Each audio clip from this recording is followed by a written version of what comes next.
Hey, let's do some more trades.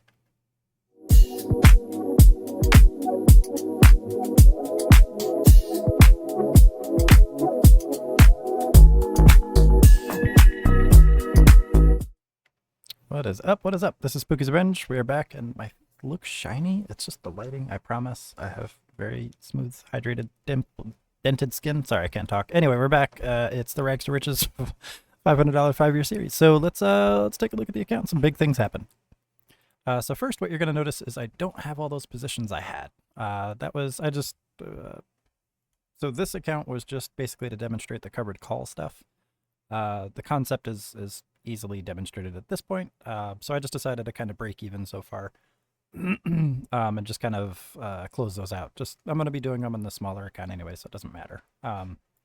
However, the purpose of that is now I have a clean portfolio that I can start with. And this is just leftovers from closing out all those positions. So the advantage now is I have a very clean, very sterile environment to show you guys the way that I speculatively trade on my speculation accounts. So in this case, I'm using the same exact strategy from last episode, but I'm only doing it on a handful of tickers. So I won't be sharing like all the individual buys and sells and all that good stuff because that'll just spam the Discord channel.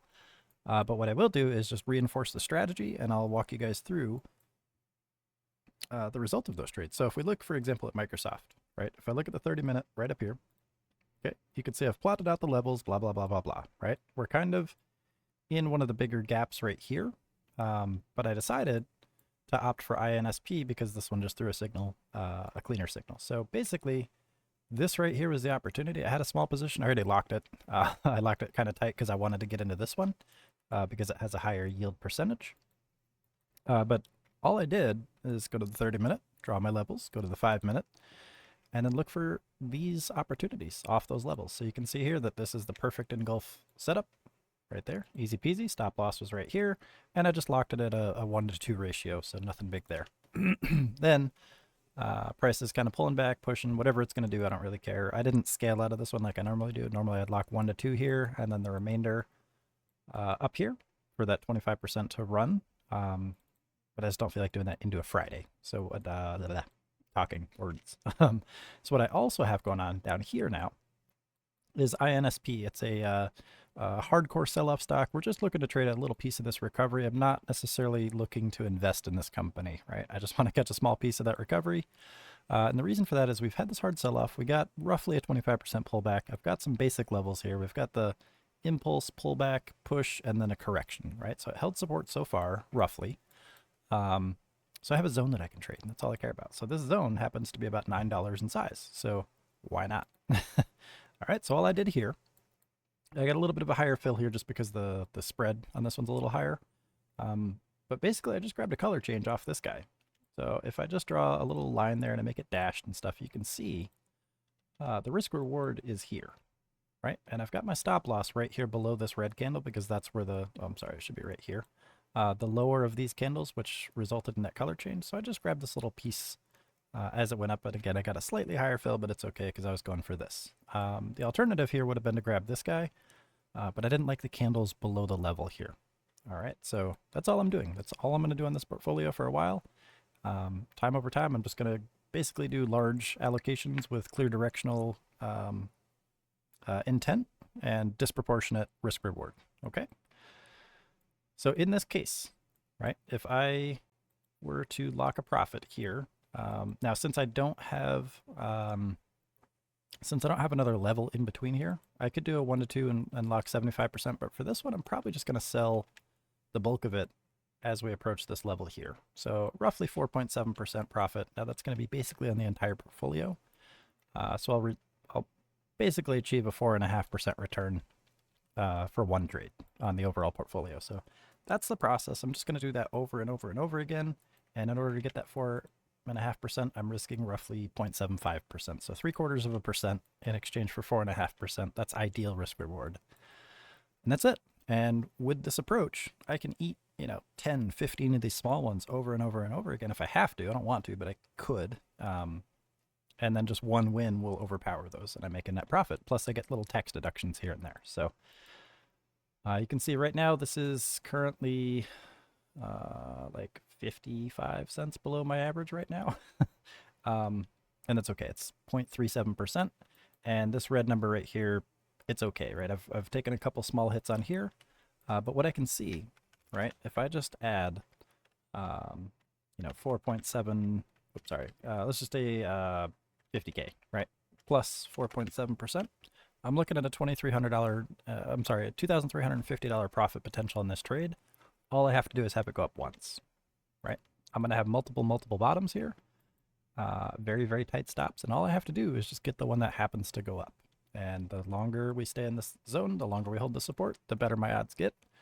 And then I don't really have to just try to be right all the time. I just have to be right the one time where it matters. And this strategy allows me to do that. So that's what I'm going to do. This was my bread and butter for, I'd say, a good 7 years. This is just the easiest way for me to make money. Now, I don't want to do this on low float garbage. So this one is already risky because it's a 29.7 million float, but I don't intend to be investing in this long term. Ideally, I'd do it on things like this where you get maybe 0.5%, maybe 1%, maybe 3% in a day. But I'm okay with it, right? And I can monitor this, after hours and pre-market Monday and just make sure it doesn't sell off even harder. Or I could just exit the position near my break even within my stop loss range at the end of the day if I don't want to hold it. But everything indicating, everything I'm seeing so far indicates that we should see a push up into a higher high here. So we'll just wait and see when that happens. And if it doesn't happen, I got my stop loss nice and tight and it doesn't matter. Okay. So I didn't want anyone to freak out or panic if they saw that this portfolio was no longer holding all the covered call stuff. I'll show you guys that account here in a second, just so you guys can all see it. All right, so this portfolio is still about 9 times bigger than it was when I started, so I'm okay with it. But you can see here I've got the mixings for for the covered call stuff. So I kind of wanted to do covered calls and cash secured puts in this portfolio when I got around 3K, and then spreads around 5K. So I'm in position now where I can kind of build into both of those, and that's what I intend to do. So I've got some pretty good passive income here. I've got about 250, maybe 260 or $70 at this point in dividend income. The rest of it's just growth. You can see like O, for example, is up, 11.5%. Main is up 13%. NNE is a new one. That's a speculative trade. I was just joking around with Zach. SFES, for example, when they take that, that's another profit, decent size profit for this portfolio. And it's just a matter of just letting the deliberate purpose for each position kind of fulfill that role. So Tesla, for example, is high yield, high risk ETF. I kind of went through the purpose with that and offset with the team, as well as the rest of the Discord. So I'm offsetting that with Johnson & Johnson, JEPQ, and Schwab. And then I have O and Main for slower growth, Ladder for pure growth on the shares, not so much the dividend, but they do offer one. And then I've got Clip here just kind of hanging out as well for both opportunities there. But what's important is this portfolio is and always will be the main one. The only reason I use the other portfolio is to show you guys things in a sterile environment. So now that demonstration portion is going to switch over into the speculation territory. So I don't want anyone to panic. I'm just using this to grow and to kind of demonstrate specific strategies like the one I taught in the last episode. And again, for anyone that missed that, all it is you just find 2 time frames, ideally a higher one that's clean, right? You got to find a clean one. So in this case, the 30-minute was clean enough for me. And then you find a lower one that matches with that time frame. The lowest possible one you can go to that's clean, right? Like I can't go to the 2-minute on this one. It's all Morse code. Can't really do the 3-minute either, but the 5-minute's okay, right? It's a little choppy, but it's okay. I can identify where price turns around and all that. That's all I need. And then just identifying confirmations within that setup, such as a color change. And then that establishes my risk range, and then I can just trade that over and over and over again if it goes against me. Until it doesn't go against me, and then I make a huge profit and I can move on. All right. So with that said, I'm going to end this episode. I'm sorry it's a short one. It's a Friday and I got a whole bunch of stuff I got to get caught up on, but I just wanted to make this just as soon as you guys could see it, so that you guys don't freak out when you see that I don't have the all the covered call positions in here and cash secured puts. Ultimately, I just kind of broke even, but I got some pretty good tax advantages from that drawdown, and now I've got the capital freed up so I can kind of do what I'm good at and enjoy doing. And I can still do the covered calls, cash secured puts on the other portfolio. So the purpose is to grow the other portfolio. The purpose for this portfolio is to demonstrate. So that's what I'm going to be doing. All right, I'll see you guys later. Thank you all for watching and enjoy your weekend. Bye.